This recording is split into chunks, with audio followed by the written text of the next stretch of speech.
Pemirsa Cahaya Pagi, kalau ada tawaran ibadah umroh seharga 10 juta rupiah, apakah Anda tertarik? Nah, di Mojokerto, Jawa Timur, ada orang yang menawarkan iming-iming ibadah umroh dengan cukup membayar 10 juta rupiah, ditambah dengan investasi minimal 7 juta rupiah dengan iming-iming bunga 14% per bulan.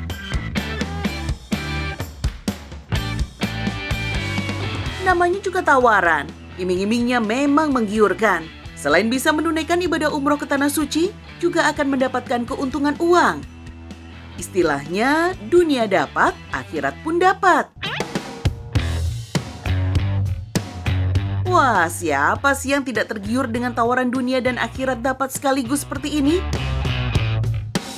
Karena memang itulah yang selalu kita mohonkan kepada Allah setiap hari, agar mendapatkan kebaikan dunia dan akhirat. Ironisnya, ternyata iming-iming ini disambut banyak orang. Lebih dari 200 orang dari berbagai daerah tertarik ikut serta.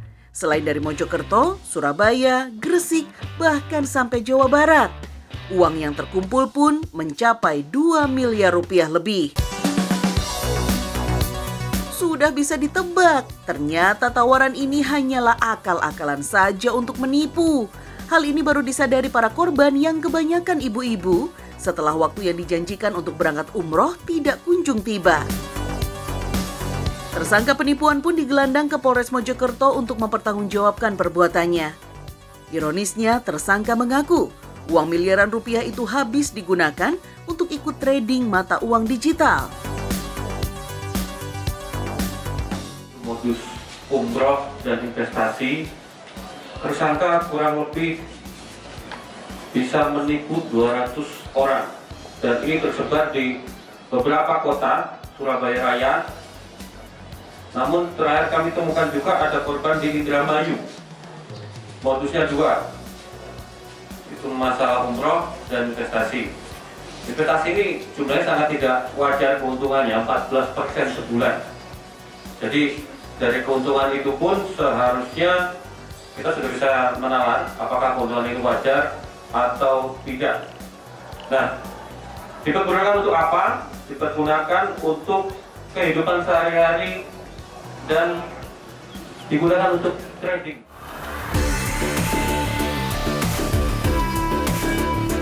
Kasus seperti ini sebenarnya bukan pertama kali terjadi. Banyak kasus serupa, bahkan lebih besar jumlahnya dari kasus ini yang sering kali terungkap. Tapi masih saja modus serupa diminati sebagian masyarakat lantaran selalu berangan-angan pergi ke Tanah Suci. Berangan-angan untuk bisa beribadah ke Tanah Suci tentu saja baik, tapi caranya tetaplah harus logis dan masuk akal. Terlepas dari itu semua, bagi seorang muslim, berangan-angan bisa menjadi salah satu sarana ibadah. Karena dengan berangan-angan, berarti dia menanamkan niat mulia dalam hatinya. Bahkan bisa jadi pahala yang ia peroleh dari niatnya ini lebih besar daripada pahala yang dia peroleh apabila dia mewujudkan niatnya itu. Karena bisa jadi di tengah pelaksanaan timbul rasa riya yang berdampak pada ditolaknya amal perbuatan. Dalam sebuah hadis sahih, Rasulullah SAW pernah menyinggung tentang angan-angan. Dunia ini dihuni oleh 4 jenis hamba.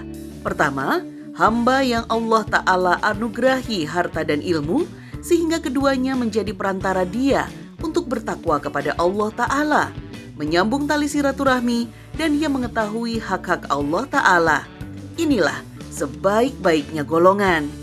Kedua, hamba yang Allah Ta'ala anugerahi ilmu, namun tidak dianugerahi harta, maka dia berangan-angan.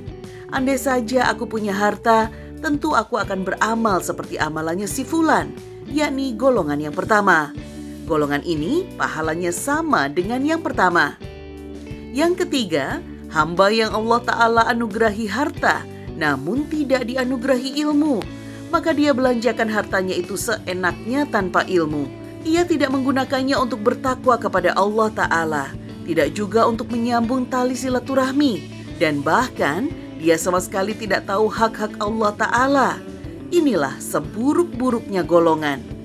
Keempat, Hamba yang tidak dianugerahi harta dan tidak pula dianugerahi ilmu, maka dia berangan-angan, andai saja aku punya harta, tentu aku akan berfoya-foya seperti si fulan, yakni golongan yang ketiga. Golongan ini dosanya sama dengan yang ketiga. Hadis riwayat Ahmad dan Tirmizi.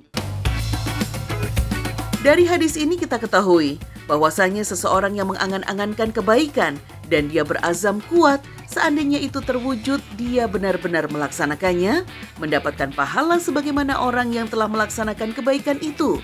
Golongan kedua sampai kepada derajat golongan pertama karena mereka berangan-angan disertai dengan tekad yang kuat. Jadi jangan heran kalau pada hari kiamat nanti kita akan menyaksikan ada orang yang sama sekali belum pernah berjihad, tiba-tiba memperoleh derajat para mujahid, atau orang-orang yang bukan termasuk alim, namun dia bersama dengan para ulama, atau orang yang di dunia ini termasuk yang paling miskin di antara orang-orang miskin, namun memperoleh pahala orang yang bersedekah emas permata. Semua itu karena angan-angannya, maka berangan-anganlah.